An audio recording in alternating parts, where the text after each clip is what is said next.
The title for the reflection today is Tumbleweed Religion. During the time that Jeremiah was a prophet, Assyria was in kind of rough shape, almost tottering on the brink of ruin. And Babylon and Egypt were kind of competing for control. I'm not sure if tottering sounds familiar to you. You may be saying, well, not really. Some people consider the world that we're in right now to kind of be almost tottering. We're in the third year of a pandemic. According to the World Health Organization, as of Friday, COVID-19 has claimed the lives of over 5.783 million people. Alberta's hospital system at times has been in crisis because of the pandemic. Health restrictions come and go, sometimes leaving many people scratching their heads as to why. Canada has had recent protests in large cities and some along highways, and there are counter-protests. Perhaps tottering is too strong a word for the Canadian situation, but the current situation doesn't feel good. It doesn't feel comfortable for many Canadians, and our American friends are also running into a challenge. The Ambassador Bridge was closed by Canadian protests, and that cut off a major link between Detroit and Windsor, a link that's necessary for automobile manufacturing to go on as parts move back and forth across the bridge. And very sad news during Black History Month. In Minneapolis, Minnesota, the police shot and killed Amir Locke, a young black man, while they were carrying out a no-knock search warrant. The search warrant wasn't for Amir, but he was there. And as he woke up and started to move, he was shot and killed. Elements of the passage in Jeremiah may be of interest to those who are going through a pandemic and through a period of political unrest and uncertainty. There's more than one theme this week, and they may not easily go together. This is Valentine's Day weekend. We're in the middle of Black History Month, and at first glance, the readings from lectionary seem unrelated to any of those things. Because I'm romantically challenged, I'm not really going to say much about Valentine's Day. At Valentine's Day, the expectations can be very, very high, unrealistically high for couples. And many single people on Valentine's Day feel kind of like they've been left out and left behind by the world, especially if they're into those significant birthdays, 30 years, 40 years of age. And some people in that situation kind of feel like it's a bit of a mini disaster when this takes place. Eugene Peterson wrote the refreshing paraphrase, The Message. I kind of like the way he translates Jeremiah 17 verses 5-6. He translates it like this: Cursed is the strong one who depends on mere humans, who thinks he can make it on muscle alone, and sets God aside as a dead weight. He's like a tumbleweed on the prairie, out of touch with good earth. He lives rootless and aimless in a land where nothing grows. The lying tumbleweed on the prairie caught my attention. When I was a kid, we lived in a semi-desert region. The sagebrush where my family lived tended to be quite small, but 2 or 3 times a year we would head over to see extended family, and we would go through an area where the sagebrush was much larger. One of the common types of sagebrush in that area could grow 2 to 4 feet tall and could go as high as 15 feet. Because I was a kid and we didn't stop and measure the sagebrush, I have no idea how tall they were. I certainly don't think they were 15 feet tall, but they were certainly good size. We also had tumbleweeds. Now, I'm not a botanist, so I don't know much about them. They're kind of a dead weed that's not completely round, but it's circular enough that when they're caught with the wind, they can just roll and tumble And some of the tumbleweeds where we lived were probably Russian thistles because they were common in that area.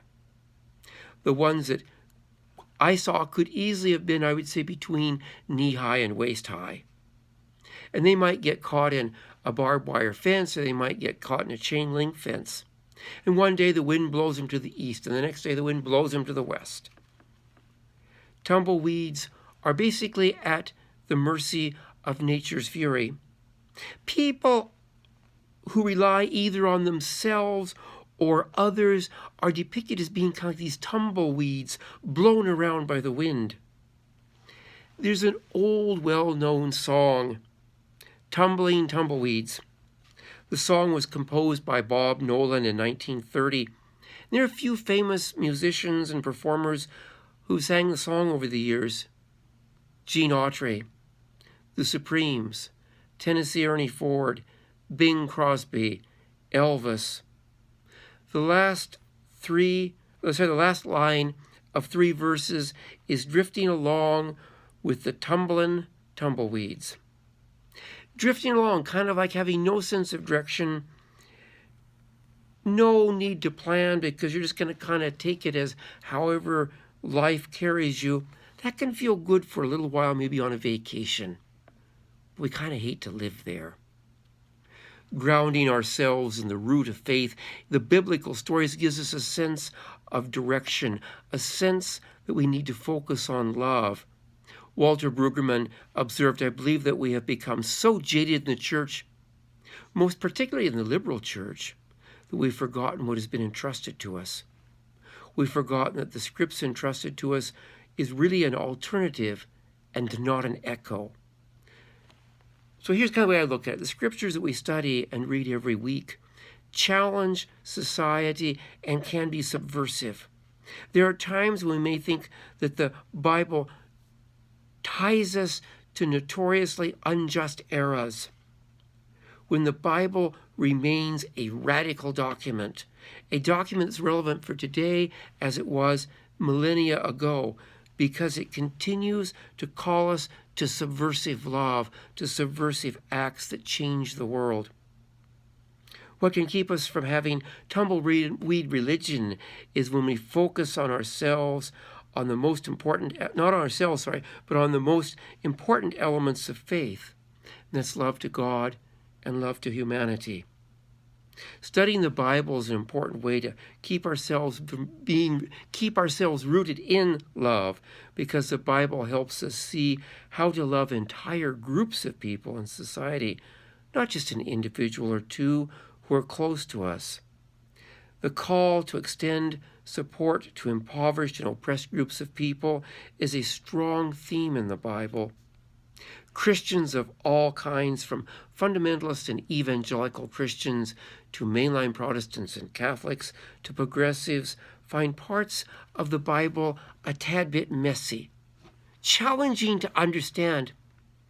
The fact that the Bible can be messy at times, and that we can find God in the sense and in the midst of this messiness, and that we can find in this Bible a sense of spiritual direction as we look for ways to end the oppression that appears to us as inequity and poverty and racism, homophobia and misogyny and transphobia, actually might be a good thing. Drake Comer Moore, a pastor and a Disciples of Christ congregation in Florida, comments like this: if we can learn to love an imperfect, messy book, maybe we can love an imperfect and messy people.